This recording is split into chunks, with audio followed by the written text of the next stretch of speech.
오늘 제목이 무엇입니까, 여러분? 네, 뭐라고요? 성령께서 하시는 말씀은 이기는 교회 처음처럼 되어 있습니까? 예. 제가 오늘은 좀 기획을 했습니다. 그래서 저도 이제 말씀을 좀 시리즈별로 좀 전해야 되겠다 해가지고 요한계시록 7교회를 주제로 해서 성도님들과 함께 말씀을 나누려고 이제 기획 설교를 한번 할 텐데요. 오늘 첫 시간입니다. 에베소 교회에 대한 말씀을 한번 해보도록 하겠습니다. 함께하는 교회는 이기는 교회입니다. 아멘입니까? 네, 반드시 하나님께서 이미 승리하신 것들을 누리고 살아가는 구별된 성도인 줄 믿습니다. 성경에 66권이 있는데 첫 말씀 성경이 무엇이죠? 창세기. 마지막 말씀이 요한계시록. 우리가 방금 읽었던 요한계시록입니다. 예, 끝부분입니다. 이제 마지막 계시록을 통해서 우리가 어떻게 이 시대에서 살아갈 것인가, 분별해서 듣고 지낼 것인가에 대한 이야기를 한번 나눠보도록 하겠습니다. 요한계시록 저자는 사도 요한입니다. 사도 요한이 이제 유배를 가서 반모섬이라는 곳에 유배를 가서 오늘날로 치면 터키죠. 터키 왼쪽 지역을 소아시아 지역이라고 하는데요. 그 지역에 있는 7교회에게 편지를 보내었습니다. 이제 7교회란 말이 7개 교회밖에 없다라는 건 아니에요. 대표되는 7개 교회에게 편지를 보냈습니다. 주위에 많은 교회들이 있는데 대표성을 가진 교회들에게 편지를 보내어서 그래서 함께 하나님이 세운 교회로서의 역할을 다하고 다시 회복해서 하나님 나라를 이루어가자라는 그런 말씀이라는 겁니다. 이 에베소 교회, 에베소 지역을 먼저 여러분들이 좀 이해를 하시면 도움이 될 것 같은데요. 소아시아 지역에서 가장 큰 항구 도시가 바로 에베소 지역입니다. 무역과 행정의 중심 도시였고요. 무역과 행정이 중심이다라는 것은 결국 무역을 위해서 많은 나라의 많은 도시의 사람들이 어떻게 했다고요? 찾아왔다는 거죠. 왕래를 하였다는 것입니다. 또한 업무를 처리하는 행정의 능력을 키우기 위해 교육이 발달할 수밖에 없었습니다. 즉 문화와 학문이 발달했다는 것이죠. 그런데 이곳에서 일찍이 마술, 점술, 주술 등이 성행했습니다. 이유가 무엇일까요, 여러분? 이렇게 교육도 발달하고 문화도 발달했는데 왜 마술, 점술, 주술 등이 이렇게 성행을 했을까요? 네, 맞습니다. 우리 권사님 역시 항구 도시라는 특징이 있습니다. 여러분 옛날에 우리 고전 중에 심청전 이야기 아시죠? 심청이가 바다에 풍덩 뛰어드는 이유가 무엇입니까? 바다를 잠잠하게 폭풍이 일어나면 배로 물품 무역을 못하니까요. 그래서 바다의 신을 노엽게 하지 않도록 하기 위한 나름대로의 그들만이 갖고 있는 방편이었죠. 마찬가지입니다. 에베소 지역에도 이런 어떤 주술이라든가 점술을 통하여서 사람들의 어떤 불안한 마음, 인간의 어떤 노력과 힘으로 해결할 수 없는 것들을 스스로 이렇게 위안을 삼았다라는 것입니다. 이런 상황 가운데 교회가 세워지는 거예요. 교회. 누가 세우느냐? 사도 바울이 교회를 세웁니다. 교회를 세우고 우리가 3년 동안 이 교회를 섬기는데 영적 아들인 디모데, 자기의 제자 디모데에게 교회를 또 이렇게 계속해서 섬길 수 있도록 인도하게 됩니다. 그리고 디모데는 바울 선생의 그 가르침을 따라서 동일하게 하나님 말씀을 가르치고 또 이어서 마지막으로 사도 요한이 바톤을 이어받아 에베소 교회를 섬기게 됩니다. 특히 이곳에서는 좀 전에도 말했다시피 점술, 마술 이런 것들이 있었는데 특별히 에베소 지역에 엄청나게 이렇게 집중해서 섬겼던 신이 있었습니다.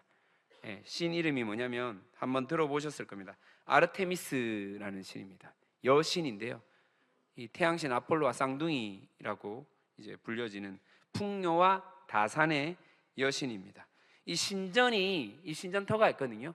이 신전이 세계 7대 불가사의 중에 하나인데 127개 대리석 기둥으로 그 당시 어떤 기술과 건설 능력으로는 절대 만들어질 수 없는 아주 웅장하고 화려한 그런 신전이었습니다.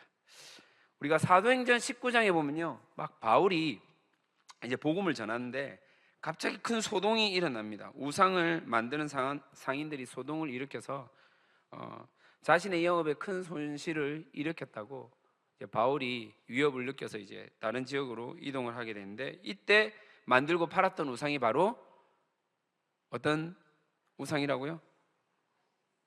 아르테미스.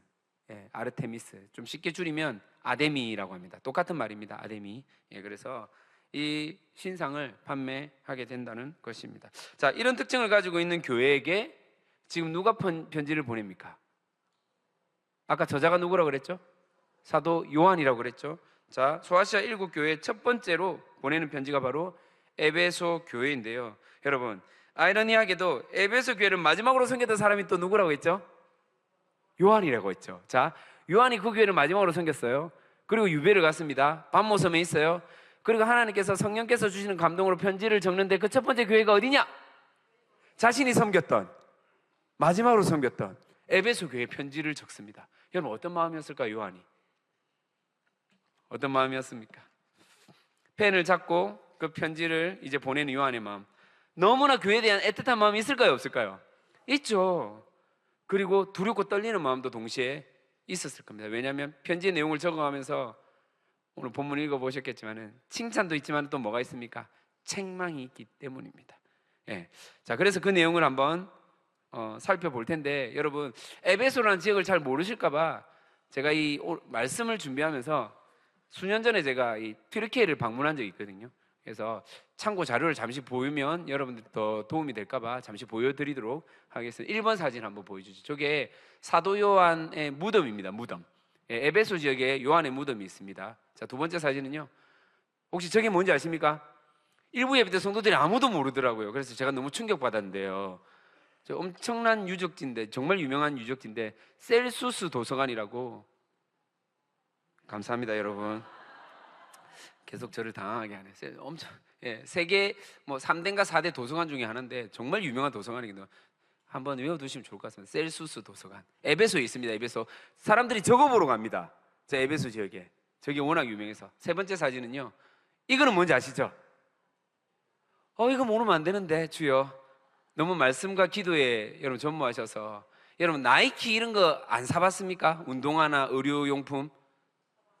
나이키 모르세요? 네, 나이키 못 입고 나이스만 신고 다니십니까? 자, 저게 니케이 여신상인데요, 디자이너가 저걸 보고 나이키나 로고를 만들었습니다. 저게 에베소에 있거든요. 에베소 니케이 여신입니다. 자, 다음 이거는 뭔지 아십니까? 혹시 방송실 가능하다면 저 원형을 확대가 가능하면 확대를 한번 해주시면 좋을 것 같습니다. 예, 위에 더 확대는 안 되죠. 혹시 뭔지 아시겠어요, 여러분? 예. 모르시겠습니까? 뱀이 많습니다. 뱀이 많아요. 저게 메두사 신전이에요. 메두사. 에베소에 있습니다. 에베소. 예. 예. 아고라라는 광장에 그 길들이 있는데요, 기둥들이 있고 길들이 있는데 거기에 각종 그 로마 황제의 신전들과 저렇게 우상들의 신전이 줄줄이 나와 있습니다. 줄줄이 있습니다. 자, 다음 사진요. 예. 저거는 이제 뭐냐면 에베소 원형 경기장입니다. 에베소 원형. 저기 몇 명 들어갈 수 있는지 아십니까? 25,000명이 들어갑니다. 어마어마하죠. 25,000명. 예, 대박이죠. 예, 한참 젊었을 때입니다. 자, 그래서 예, 다음 사진요. 예, 저거는 뭔지 아십니까? 저게 아데미 여신 상입니다. 여러분, 저 특징이 뭔 것 같아요, 여러분? 얼굴 말고, 예, 가슴이 되게 많죠. 젖가슴이 많다, 이 말은 뭐냐면 다산을 상징하는 거예요. 다산. 그래서 사람들이 아데미 이제 여신이 풍요와 다산이거든요. 그러니까 에베소 지역이 점점 풍요롭게 되고 많은 자녀를 출산하고, 자녀가 출산이 된다는 것은 그 가문과 그 가정이 이게 복을 받았다라는 의미거든요. 그러니까 다산의 여신을 저렇게 섬겼다라는 겁니다. 그러면 저 신전 터가 있어요. 터를 한번 볼까요? 터가 저렇게 생겼습니다. 예, 터가 지금은 건물이 없죠. 그래서 여러분들이 상상을 해야 되는데 어떻게 생겼는지 몰라서 복원을 한 신전 사진을 한번 보여드리도록 하겠습니다. 저렇게 생겼습니다.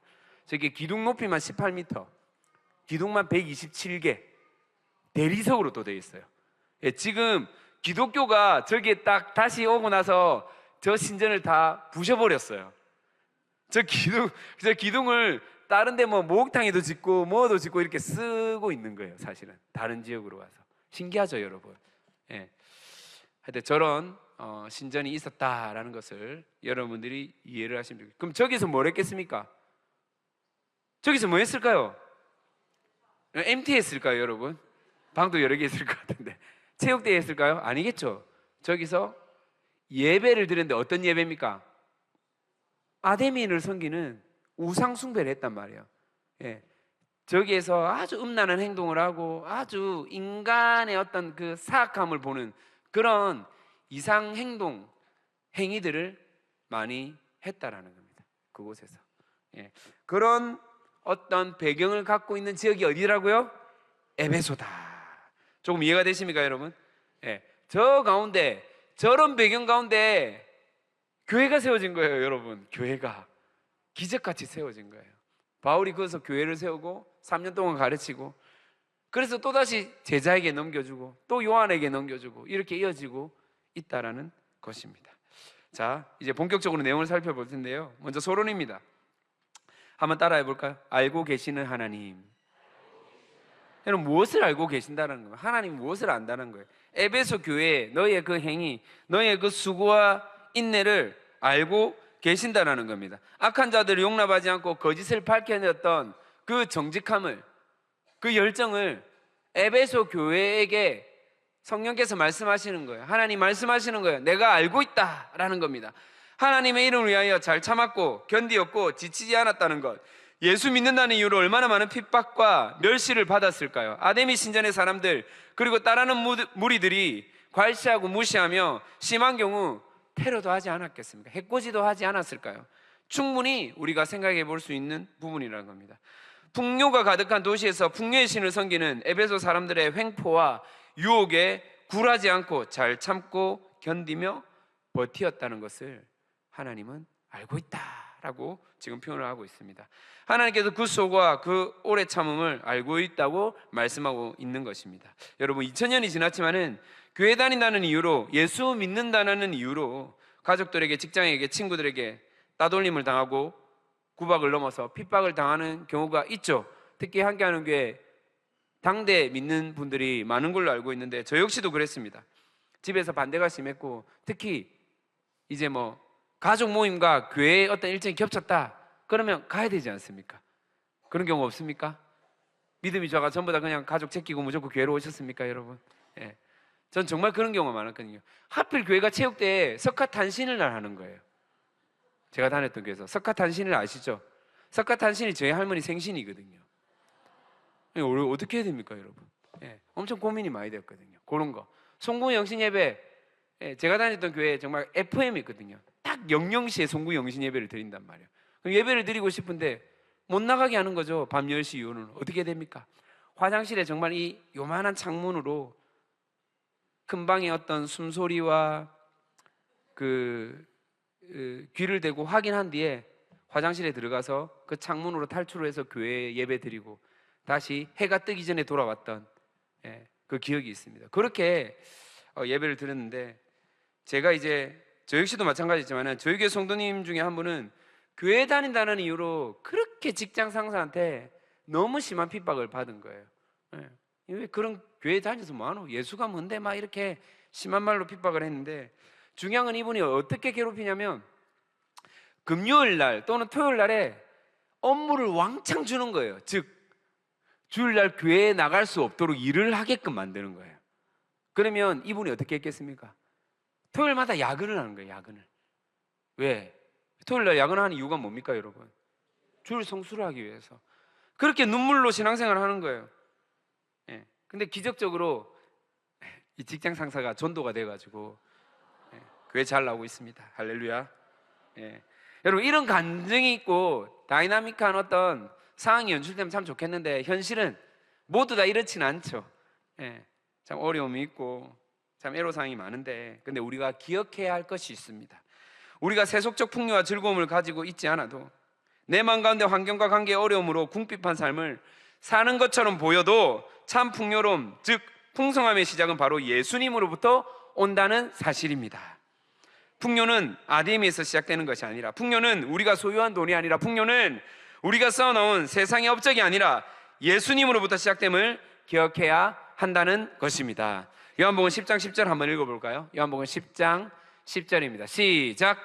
도둑이 오는 것은 도둑질하고 죽이고 멸망시키려는 것뿐이요 내가 온 것은 양으로 생명을 얻게 하고 더 풍성히 얻게 하려 하는 것이라. 예, 생명을 얻게 하고 어떻게 한다고요?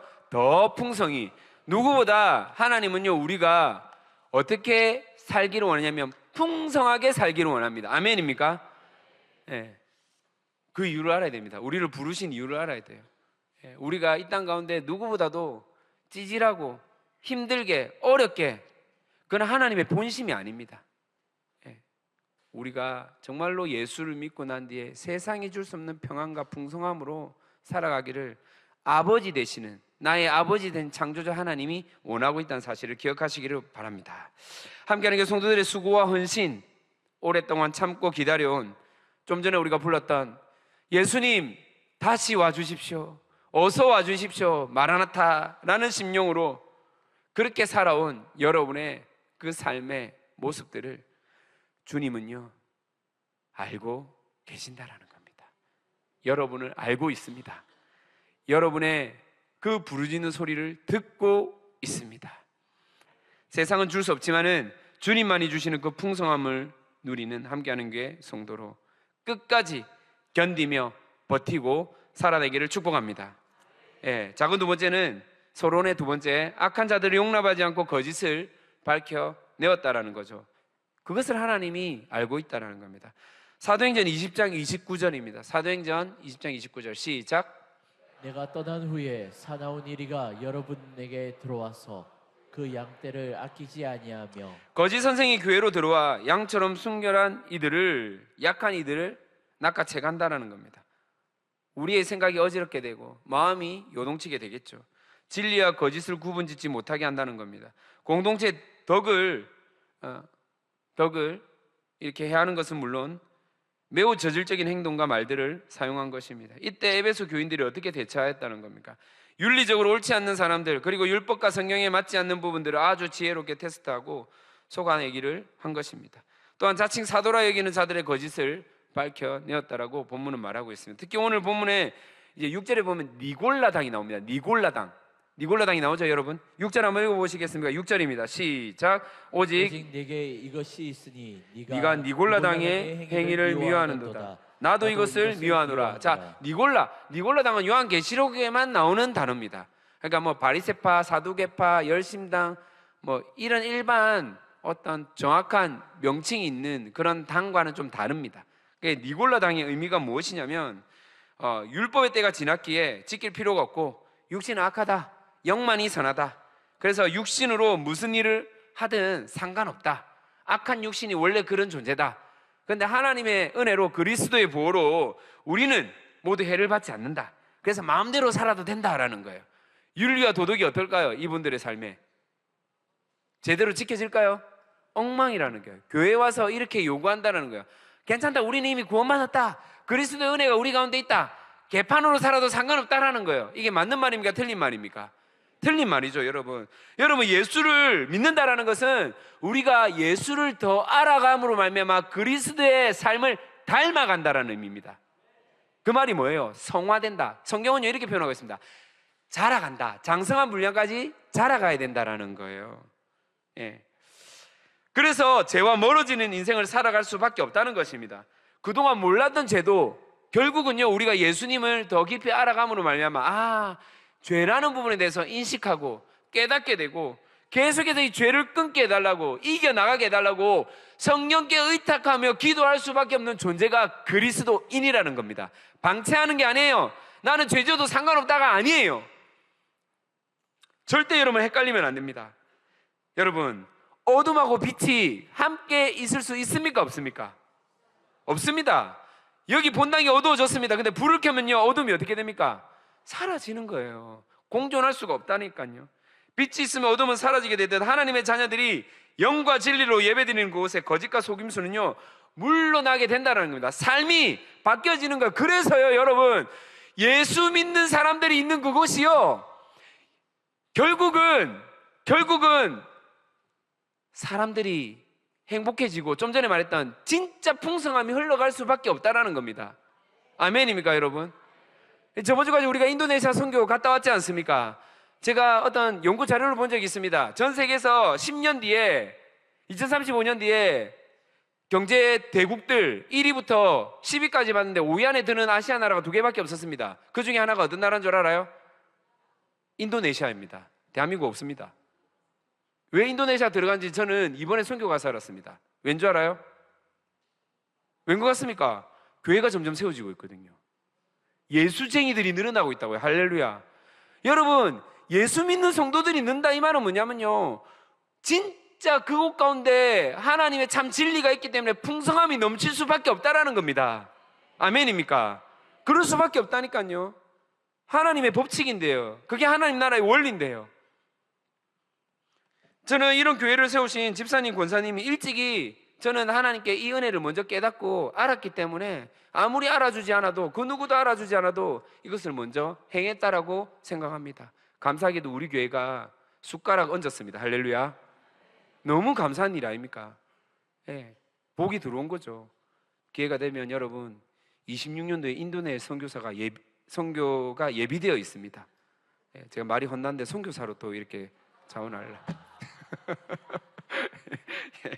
함께 하기를 축복합니다. 네. 자, 그래서 여러분, 정말로 빛이 있다. 예수를 믿고 살아가는 자들이 늘어가면 늘어갈수록 결국은요, 어두움 물러가고 거짓된 삶, 그 탐욕된 삶, 악한 자들의 행위는 낱낱이 밝혀지고 사라질 것이라는 것을 오늘 에베소 교회에게 보내는 편지를 통해서 하나님은 말씀하고 있는 것입니다. 자, 지금 계속 칭찬을 하고 있죠. 맞습니까? 근데 이렇게 칭찬만을 듣는 교회면 참 좋겠는데 이제 이어서 책망하는 내용이 나옵니다. 여러분, 책망, 혼나는 것 좋습니까? 싫습니까? 듣기 좋습니까? 싫습니까? 싫죠. 피하고 싶죠. 도망가고 싶죠. 귀를 틀어막고 싶죠. 예, 혼내는 사람의 입을 틀어막고 싶죠. 그만해라고 하고 싶죠. 예. 그런데 여러분, 혼낸다는 것은 내버려 두지 않는다는 거예요. 뭐라고요? 우리를 고치려 훈계하시고 책망하는 것임을 기억하며 겸허히 받아들이는 그런 은혜가 있기를 다시 한 번 더 소망합니다. 그래서 어떻게 책망하시는지 이제 본론 부분에 대해서 들어가도록 하겠습니다. 한번 따라하겠습니다. 나무랄 것이 있는 하나님. 예, 책망할 것이 있다라는 거예요. 무엇입니까? 바로 처음 사랑을 버린 것이라고 합니다. 무슨 사랑요? 자, 우리는 이 대목에서 종종 오해를 합니다. 이는 남녀가 처음 사귀고 스파크가 튀는 막 첫사랑을 말한다라고 생각하는데 절대 그걸 말하는 게 아니에요. 우리의 중심, 마음이 잃어버린 것을 말하는 겁니다. 떨어진 것, 돌이키지 않은 것을 말하는 거예요. 자, 그러면 그 마음이 무엇이겠습니까? 1번입니다. 어디서 떨어졌는지를 생각하라. 뭐라고요? 예, 떨어지다라고 표현되어 있거든요. 오늘 본문을 보니까 5절, 그러므로 어디서 떨어졌는지를 생각하고 되어 있죠. 5절에 보니까. 자, 떨어졌다라는 이 원어가 뭐냐면요, 추락하단 말이에요. 추락하다. 여러분, 비행기가 납니다. 추락하면 어떻게 됩니까? 아직 안 떨어져 봐서 잘 모르시죠? 추락을 안 당해봐서. 여러분, 떠 있는데 추락을 당한다, 이거는 백발백중입니다. 그렇죠, 여러분? 피할 수 없어요. 우리가 떨어진다라는 말이 그 말이에요. 추락한단 말이에요. 붙어 있어야 되는데 떨어졌다, 이거는 정말로 우리 가운데 빨간불이 들어왔다는 겁니다. 그러면 원래 있던 곳에서 떨어졌고 추락했다는 건데, 원래 있던 것이 무엇입니까? 이것이 어떤 의미일까요? 바로 하나님과 함께한 예배의 자리를 말하는 겁니다. 하나님과 동행한 삶의 예배가 어느 순간 단절되지 않았습니까? 가랑비에 옷 젖듯 신앙의 매너리즘에 빠져 철저한 이중적인 생활을 하고 있지 않냐는 겁니다.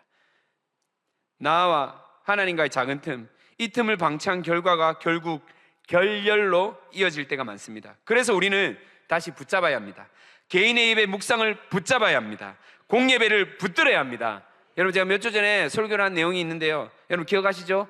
닭묵, 무슨 말입니까?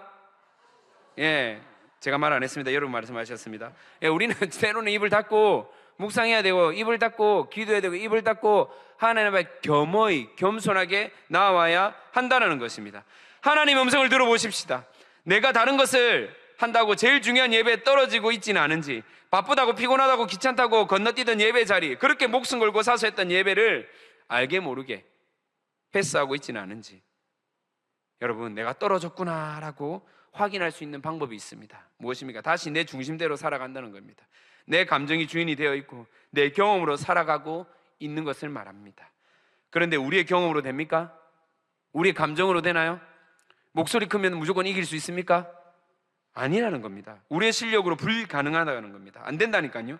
조그만 틈이 있는데 어느 순간 끝도 없이 추락하고 있는 나의 모습을 다시 생각하고 또 생각하고 생각하여서 내가 지금 주님과 붙어 있는지 떨어져 있는지, 하염없이 추락하고 있는지, 주님을 내가 멀찍이 떨어뜨리고 그렇게 살아오고 있지 않은지 그 생각을 할 수 있는, 지금 나를 정확하게 돌아볼 수 있는 그런 함께하는 게 성도이기를 다시 한 번 더 소망합니다. 두 번째는 회개하라입니다. 뭐라고요? 회개하라. 지금 우리에게 가장 중요한 것이 여러분 무엇입니까? 맡겨진 사역, 담당하고 있는 일들을 해나가는 것, 중요하죠. 맡은 본분을 다하는 것. 그런데 더 중요한 것이 있습니다. 바로 돌이키는 겁니다. 무엇이라고요? 돌이키는 겁니다. 돌이키는 것은 다른 게 아닙니다, 여러분. 하나님의 본심, 본 마음에 참여하는 마음을 가지지 않는 너희들의 그 중심, 생각, 가치, 다시 하나님의 사랑으로 돌이키라는 겁니다. 하나님이 얼마나 우리를 사랑하셨으면 자신의 아들 독생자를 보내면서, 아니 죽도록 내버려 두면서까지 우리를 살리셨다는 그 사실을 우리는 결코 잊어서는 안 될 것입니다. 사랑 때문에, 우리를 너무나 사랑해서, 나를 사랑해서 아들을 죽이며 살리신 그 사랑으로 교회를 섬겨야 한다는 것입니다. 그런데 우리 신앙의 모습 속에 이 사랑이 잘 심겨져 있고 흘려보내고 있습니까? 어느 순간에 이 사랑은 없이 행위로만 교회를 다니고 섬기고 있지는 않냐는 겁니다. 목사님 청소도 잘하고요, 식당 봉사도 잘하고 헌금도 잘하고 있는데요, 셀리더도 잘하고 있고요, 교사도 잘하고 있는데요, 예배팀도 잘 섬기고 방송실도 잘 섬기고 있는데요, 직책을 잘 담당하고 있는데 여러분 그 밑바닥에 사랑이 있냐는 거예요. 그 영혼을 섬기고 영혼을 살리고자 하는 사랑이 있냐는 겁니다. 여러분, 예수님의 사랑을 잘 표현하는 단어 중에 긍휼이라는 단어가 있습니다. 어떤 단어요? 긍휼이라는 단어가 있습니다. 지금 우리 공동체에 꼭 필요한 사랑이 저는 이 긍휼이라는 단어가 아닐까 묵상을 해봅니다. 원어가요 뭐냐면 스플랑크 니조마이라는 단어입니다. 스플랑크 니조마이, 뜻이 뭔지 압니까? 내장이 찢겨지고 끊어지는 고통을 말합니다. 내장, 내 내장이 어떻게 된다고요? 찢겨지고 고통, 이 끊어지는 고통을 말하는 거예요. 그런 마음으로 영혼을 바라보고 품는다는 겁니다. 예수님이 갈릴리 마을에 그 무리들을 불쌍히 여기시고, 뭐라고요? 불쌍히 여긴다. 불쌍히 여긴다는 말이 스플랑크 니조마입니다. 긍휼이랑 똑같은 말입니다. 긍휼이 있고 불쌍히 여기다, 똑같은 말이에요. 예수님이 그 무리들을 어떻게 바라보냐면 자신의 내장이 찢겨지고 끊어지는 고통으로 그 영혼을 바라보고 품었다라는 겁니다. 우리 가운데 그 마음이 있습니까? 함께하는 교회 성도들 가운데 이 마음이 있냐는 겁니다. 지금 함께하는 교회 이 긍휼의 사랑, 마음이 필요합니다. 그래서 회개하라 라고 말하는 것은 다시 긍휼의 사랑으로 돌이키라는 겁니다. 에베소 교회에게 말하고 있는 거예요. 너 열심히 잘 섬기네, 열심히 잘 분별해내네. 그런데 영혼을 품고 긍휼히 여기는 그 마음이 있냐고 지금 하나님께서 물어보고 있는 겁니다. 우리 함께하는 교회 물어보고 있는 거예요. 그 영혼을 품고 있니? 내가 십자가를 짐으로 살려놓은 그 영혼, 아들로 삼아놓은, 딸로 삼아놓은 그 영혼, 네가 동일하게 품고 있니? 라고 물어보는 것입니다. 사랑하는 함께하는 교회 성도 여러분, 우리 긍휼의 사랑으로 돌이키십시다. 품어야 됩니다. 품어야 돼요. 여러분의 생각, 판단, 여러 가지 감정들, 올라오는 마음으로 결정하지 말고 결국은요, 하나님 주신 이 긍휼의 마음으로 품어야지 함께하는 교회가 살아갈 수 있음을 기억하기 소망합니다. 세 번째는 처음 행한 일을 기억하라. 뭐라고요? 혹시 함께하는 교회를 온 날을 여러분 기억나십니까? 여러분 개별로 함께하는 교회 딱 왔을 때를 기억하십니까? 물론 기억나시는 분들도 있고 나지 않은 분들도 있을 거라고 생각합니다. 그런데 여러분 어렴풋하게 한번 떠오르는 사람들이 있을 겁니다. 인생 가운데 두렵고 무섭고 불안 가운데 웅크리고 있는 철저하게 혼자였던 나, 아무도 내 마음을 이해하지 못하는 것 같고 알아보지도 않는 것 같은 상황 속에서 그 수치와 외로움을 철저하게 숨기고 살아가고 있었는데 하나님 앞에 마주했을 때 완전히 발가 벗겨져 홀로 서 있는 느낌, 부정하고 싶고 회피하고 싶고 내 모습을 그대로 보려고도 하지 않았던 그런 나 혼자였던 시간, 삶, 모습이었는데, 그런 시간 속에 하나님을 처음 만났던 여기 함께하는 교회를, 이 교회에 나와서 하나님 앞에 섰을 때 여러분의 그 모습을, 하나님 앞에 독대하고 있는 나의 모습을 여러분 기억하냐는 겁니다. 혼자인 것이 편하고 홀로 지내는 것이 익숙했던 나였는데, 그런 나를 임마누엘 하나님이 함께 하신 것처럼 함께하는 교회에서 함께 식사를 하고 함께 섬기고 함께 예배하고 함께 울고 함께 웃었던 그 마음, 그 일을 해라는 것입니다. 그래서 우리에게 다시 하나님께서 말씀하고 있습니다. 처음 행한 일을 기억하라. 하나님이 함께 하셨던 것처럼 우리도 우리에게 맡겨진 영혼과 함께 해야 한다는 것을 기억해야 할 것입니다. 이번 코칭반 무전전도 여행을 아주 먼 곳으로 갔다는 소식을 전해 들었습니다. 혹시 알고 계십니까? 이번 코칭반 무전전도 여행 엄청 먼 곳을 갔거든요. 예. 체육공원로 122에 있는 다음 세대를 준비하는 교회. 예. 예. 목요일부터 이렇게 섬기고 있는데 금요일 날 특송하는 모습 보셨죠, 여러분? 얼마나 예쁘고 든든하고 사랑스럽던지. 무엇보다 교회가 힘들고 어려울 때 우리 교회에서 함께 하려는 그 중심과 마음, 이것이 함께하는 교회에게 주신 아버지의 마음이구나라는 생각이 들었습니다. 형제와 자매, 장년과 청년, 기혼자와 미혼이 예수라는 이름으로 하나가 되어 교회를 위해 헌신하는 마음, 아, 이게 함께구나, 이게 함께라는 이름이구나 라는 마음이 들었습니다. 사랑하는 성도 여러분, 성경에 수많은 인물들이 나옵니다. 맞죠? 대표적인 인물, 우리가 아는 인물, 모세, 다윗, 요수아, 너무나 많은 인물들이 나옵니다. 하나님이 그들을 콜링하실 때마다 그들의 반응이 뭐였냐면요, 하나님 저는 못하겠습니다, 저는 안 돼요, 제가 누군지 압니까? 저는 살인자고요, 양치기고요, 저는 아무것도 아닙니다, 제가 누군지도 모르겠어요, 저는 알 수 없어요, 능력이 없어요, 부족해요. 그런데 그때마다 아주 현실적이고 있는 그대로 나약한 우리의 대답 가운데 하나님은 늘 동일하게 뭐라고 대답하십니까? 내가 너와 함께 하겠다. 뭐라고요? 내가 너와 함께 하겠다는 겁니다. 여러분의 그 아픔 가운데, 여러분의 그 두려움 가운데, 여러분의 그 슬픔 가운데, 고뇌 가운데 사방에 우겨쌈을 당하여서 코너로 몰려있는 쥐구멍조차 없는 여러분의 그 상황 가운데 하나님은 오늘도 동일하게 말씀하고 있는 겁니다. 내가 너와 함께 하겠다. 할렐루야. 하나님 그렇게 말씀하고 있는 겁니다. 즉 처음 행한 일이란 우리에게 처음으로 함께라는 마음을 알려주시고 가르쳐주신 하나님 아버지의 마음으로 함께한다라는 의미라는 것을 우리가 기억했으면 좋겠습니다. 결론입니다. 한번 따라할까요? 이기는 사람이 생명 열매를 먹는다. 어떤 사람이 생명 열매를 먹는다고요? 이기는 사람. 그럼 반대로 얘기해 볼게요. 생명 열매를 먹는 사람이 이기는 자이다. 생명 열매를 먹는 사람이 어떤 사람이라고요? 이기는 자이다. 여러분 여기서 말하는 생명 열매가 뭡니까? 생명나무 열매가 뭡니까? 오늘 본문 7절에 나오는 생명나무의 열매를 주어 먹게 하리라 라고 되어 있지 않습니까? 낙원에 있는 생명나무의 열매, 에덴 동산 중앙에 있는 그 생명 열매를 뜻하는 게 맞습니다. 영원한 생명을 말합니다. 원래 우리는 영원한 생명으로 살아갈 수 있었던 존재였습니다. 그런데 죄가 들어왔죠. 에덴 동산에서 어떻게 됩니까? 쫓겨났습니다. 다시 들어갈 수 있습니까? 없습니까? 왜 못 들어갑니까? 왜 못 들어갑니까? 네? 입구에 뭐가 있죠? 불칼이 지키고 있잖아요. 불칼이 지키고 있단 말이에요. 못 들어가는 거예요. 우리가 이제 못 들어갑니다. 죽을 수밖에 없습니다. 우리는 유한한 인생인데 여러분, 근데 오늘 말씀으로 다시 말씀하는 거예요. 생명나무의 열매를 주어 먹게 하겠다라는 거예요. 하나님이 여러분, 이게 말이 됩니까? 말이 안 되는데 말이 되게 하셨어요. 말씀으로 주셨어요. 말이 안 되는 우리 인생인데 우리를 생명나무 열매를 먹게 하는 존재로 하나님이 말씀하고 있습니다.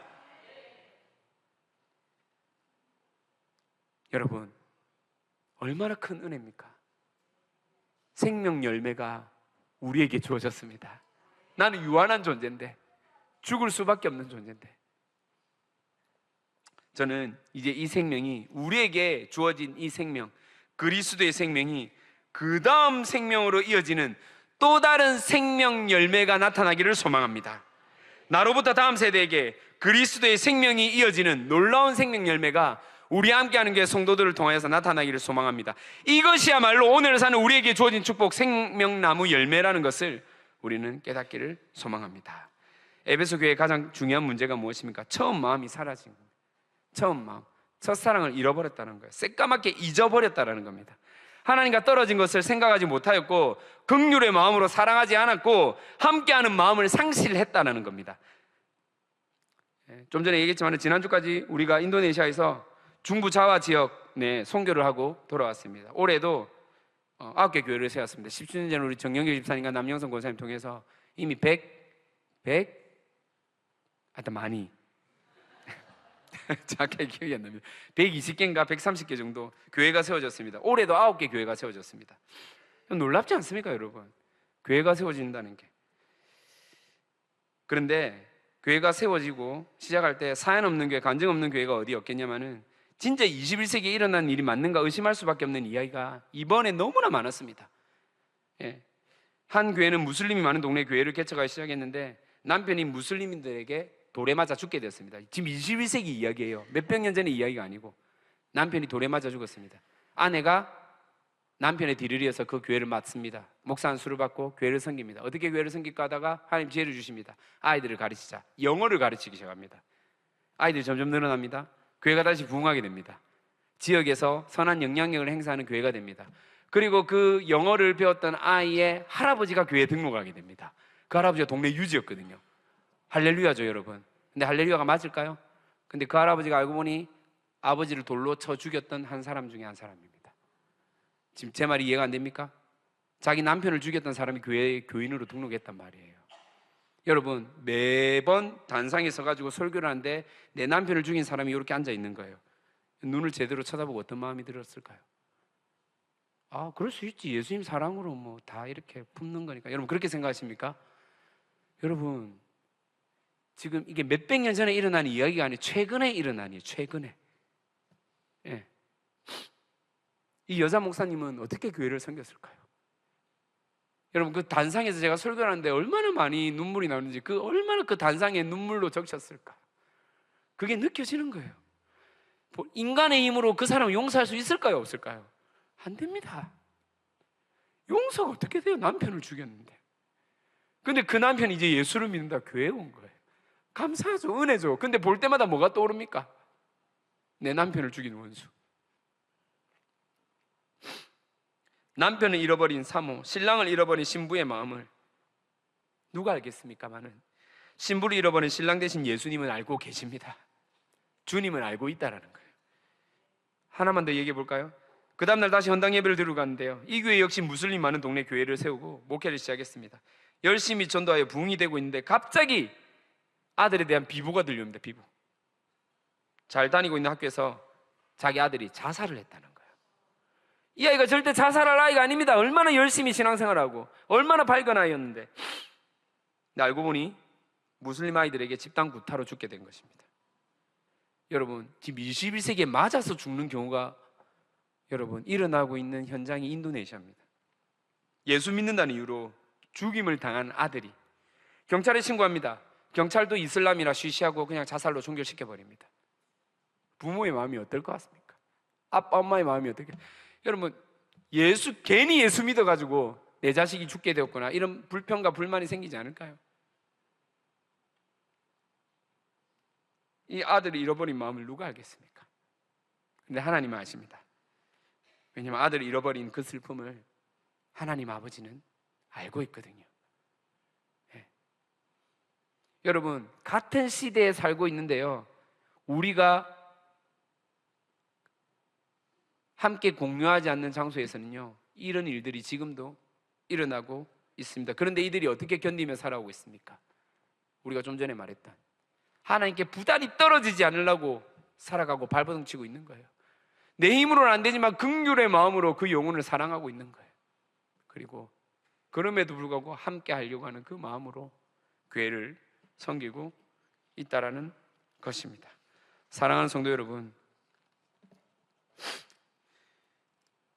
비록 죽임을 당했으나 그 죽음으로 또 다른 생명이 이어지고 있는 것을, 그래서 교회가 부흥되고 있는 것을 저는 직접 목격하고 돌아왔습니다. 네. 세상의 기준으로 보면 이긴다는 것은 짓밟고 힘으로 누르고 내가 가진 어떤 권력으로 압도하는 것입니다. 그런데 예수 믿는 성도들이 이긴다는 것은요, 내가 죽어지는 것입니다. 진짜 어렵죠? 너무 어렵습니다. 저도 어렵습니다. 여러분, 저의 동지들이 아니십니까? 영혼을 위해 기꺼이, 우리 가족을 위해 기꺼이, 내 아내와 남편과 자녀를 위해, 우리 성도들을 위해 기꺼이 죽어지는 것, 내 생각을 꺾고 내 감정을 꺾고 원수 같은 남편을 죽인 그 사람들을 위해 기도하고 아들을 죽인 자들을 위해 기도하는 그 마음으로 우리가 오늘 다시 하나님 앞에 나아가기를 소망합니다. 에베소 교회를 통해 하시는 말씀이 무엇입니까? 우리를 부르신 예수님의 마음, 내가 너에게 줬던 처음 그 마음, 절대 떨어지면 안 돼. 그 사랑에서 멀어지면 안 돼. 내가 줬던 그 긍휼 절대 놓으면 안 돼.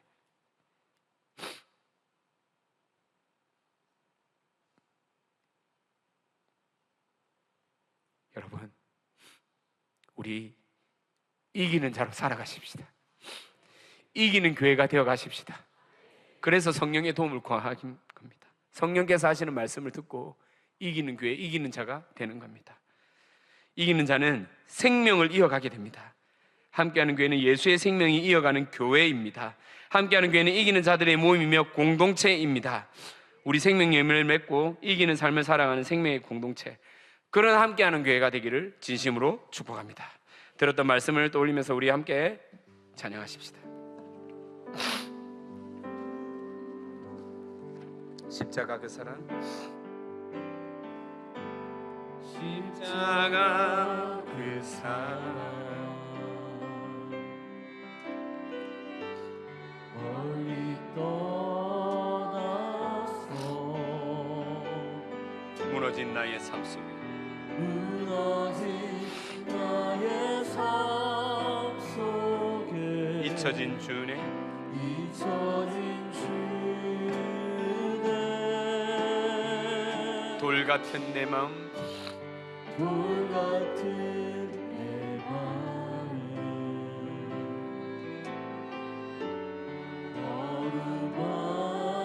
어루만지사 다시 일으켜 세우시, 다시 일으켜 세우신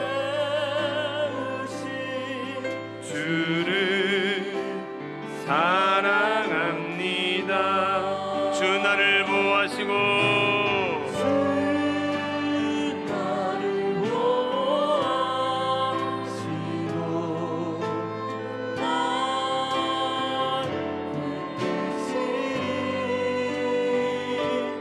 나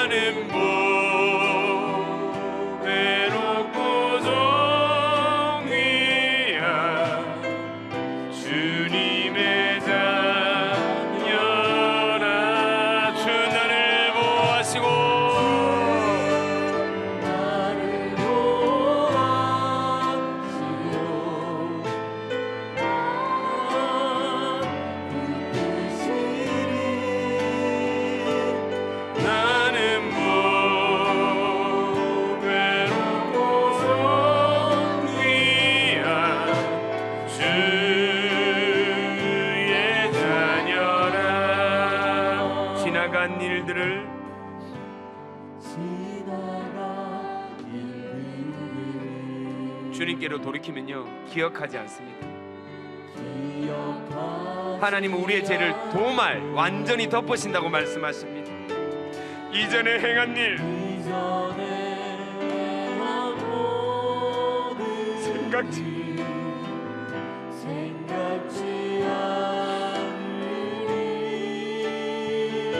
사막의 강물과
떨어지게 내버려 두지 않으세요. 나는 뭐 외롭고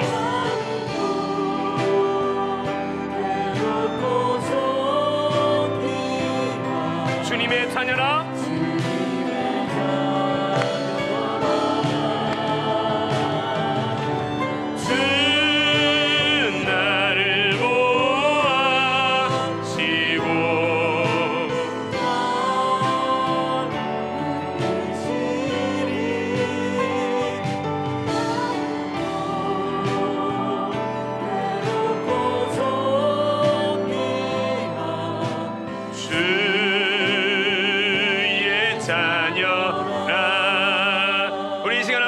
소망합니다.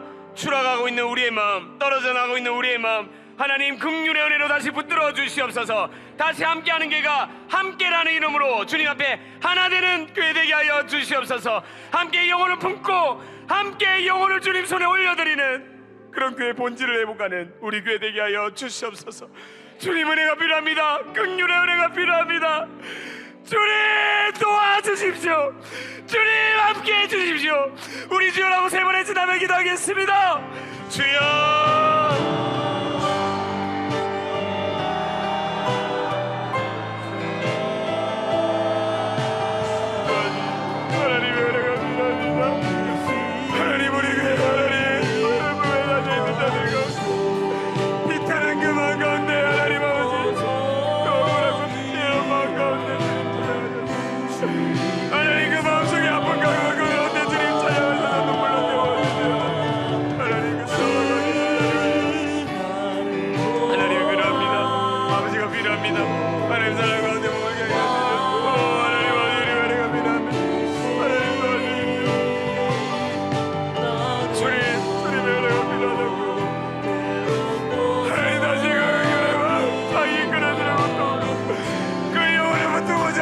하나님 아버지의 마음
주님, 다시 우리가 믿음으로 주님 앞에 고백하는 것은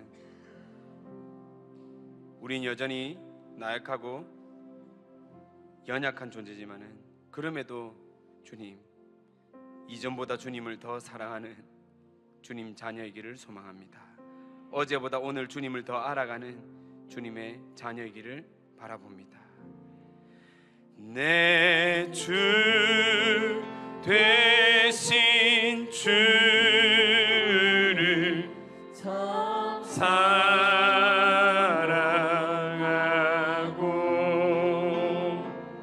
곧 그에게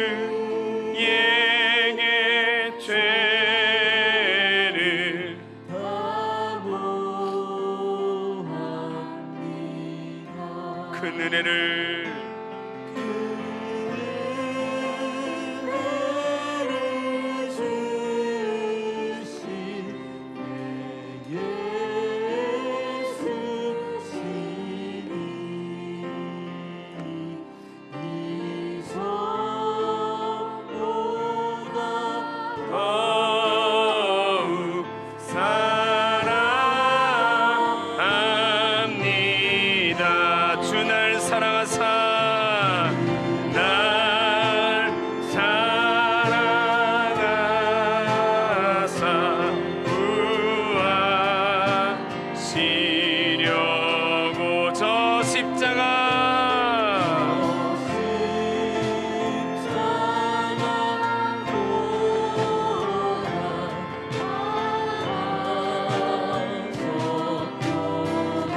그가 시간 쓰신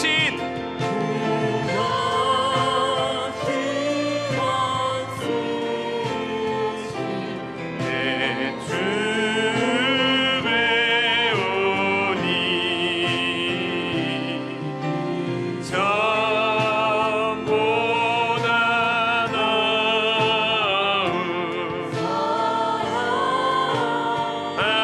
합니다. 그 영광에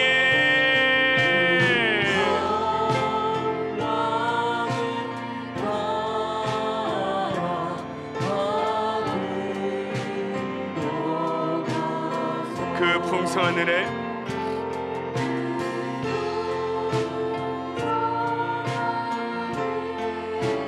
늘 감사합니다.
하나님, 우리 공동체가 이제 다시 하나님께서 주신 그 본질을 회복하는 교회 되기를 소망합니다. 다시 주님만 붙들고 그 긍휼의 사랑으로 영혼을 품고 함께 그 이름으로 살아가는 교회 되게 하여 주시옵소서. 사람이 넘치기보다 사랑이 넘치는 교회, 섬김을 원하기보다 섬김의 기쁨 알아가는 교회, 세상이 주목하기보다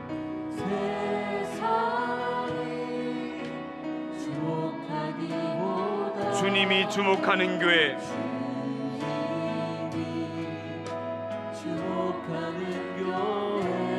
화려한 겉모습보다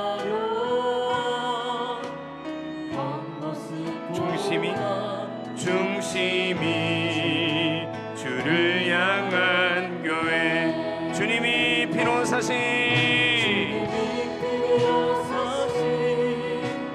아름다운 교회 서로 사랑함으로 하나 되는 교회 주님이 머리 되신 거룩한 교회 우리 함께 만들어가요.